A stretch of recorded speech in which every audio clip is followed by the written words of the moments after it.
ભારત દક્ષિણ એશિયામાં સ્થિત વિશાળ અને એક સુંદર દેશ છે. તેની ત્રણ બાજુ હિન્દ મહાસાગર, અરબ સાગર અને બંગાળની ખાડી જેવા ત્રણ સમુદ્ર આવેલા છે. ઉત્તર દિશાએ હિમાલયની પર્વતમાળાઓ આવેલી છે, તેમજ મહાન સંતો અને વીર યોદ્ધાઓની ભૂમિ છે. ભારતનું નામ રાજા દુષ્યંત અને રાણી શકુંતલાના પુત્ર ભરતના નામ પરથી ભારત નામ પડેલું છે. જંબુદ્વીપ, ભરતખંડ, આર્યવર્ત અને ભારતવર્ષ જેવા પૌરાણિક નામોથી ભારત પ્રચલિત છે.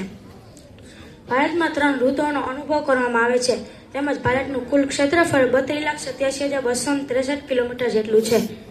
તેમજ વસ્તીની દ્રષ્ટિએ ભારત સૌથી મોટો દેશ છે અને વિસ્તારની દ્રષ્ટિએ વિશ્વનો 7મો સૌથી મોટો દેશ છે. ભારત એક કૃષિ પ્રધાન દેશ છે. એટલું જ નહીં, વિશ્વની 7 જૈવીઓથી એક જૈવી તાજમહેલ ભારતમાં સ્થિત છે.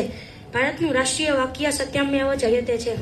પ્રાચીન કાળમાં આદિમાનવ ભટકતું જીવન જીવતા સમય જતા ચક્ર તેમજ અગ્નિની શોધ થઈ અને ખેતી કરતા તેમજ પશુપાલન કરતા શીખ્યા. માટી અને લાકડાના રમકડા બનાવતા શીખ્યા. સમય જતા ભારતમાં અંગ્રેજો આવ્યા. તેણે ભારત પર શાસન કર્યું. લગભગ 200 વર્ષોથી વધારે શાસન કર્યા બાદ ભારતને અંગ્રેજોથી સ્વતંત્રતા મળી. 15મી ઓગસ્ટ 1947ના રોજ હિન્દુસ્તાનના ભાગલા થતા ભારત અને પાકિસ્તાન એમ 2 રાષ્ટ્રો અસ્તિત્વમાં આવ્યા. ભારતના મહાન ક્રાંતિકારીઓએ આઝાદી માટે ઘણા પ્રયાસો કરેલા છે. વાસુદેવ બળવંત ભારતના પ્રથમ ક્રાંતિકારી માનવામાં આવે છે. તેણે 1857ના પ્રથમ સ્વતંત્રીય સંગ્રામના વિફળતા બાદ આઝાદીની ચિંગારી જલાવી.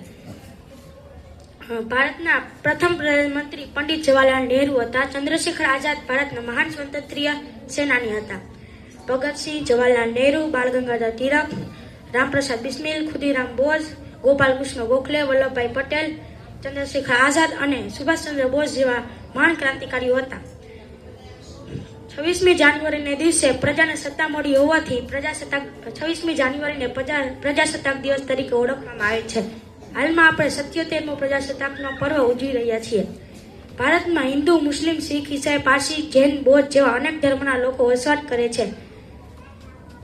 દરેક ધર્મના લોકો પોતાના અલગ અલગ રીતિ રિવાજો, બોલી, ભાષા, પહેરવેશ, ખોરાક, તહેવારો, નૃત્યો અને રહેણી કહેણી માટે પ્રખ્યાત છે. બધા નાગરિકો પોતાના ધર્મનું પાલન કરે છે. તે ધર્મનિરપેક્ષતા જાણે છે. આધુનિક સમયમાં ભારતે વિજ્ઞાન ક્ષેત્રે ઉચ્ચ ધ્યેય તેમજ જ્ઞાન પ્રાપ્ત કર્યું છે. પ્રાચીન કાળથી લઈને આધુનિક કાળ સુધી વિજ્ઞાન ક્ષેત્રે મહત્વપૂર્ણ જ્ઞાન હાંસિલ કર્યું છે. શૂન્યની પ્રણાલીની શોધ, આયુર્વેદ, પરમાણુ ઉર્જા, અંતરિક્ષમાં ચંદ્રયાન, મંગળયાન અને આર્યભટ્ટ અને સુશ્રુત જેવા મહાન વિદ્વાનોનું યોગદાન છે. આમ ભારત એક ભાતીગળ સંસ્કૃતિ ધરાવતો દેશ છે.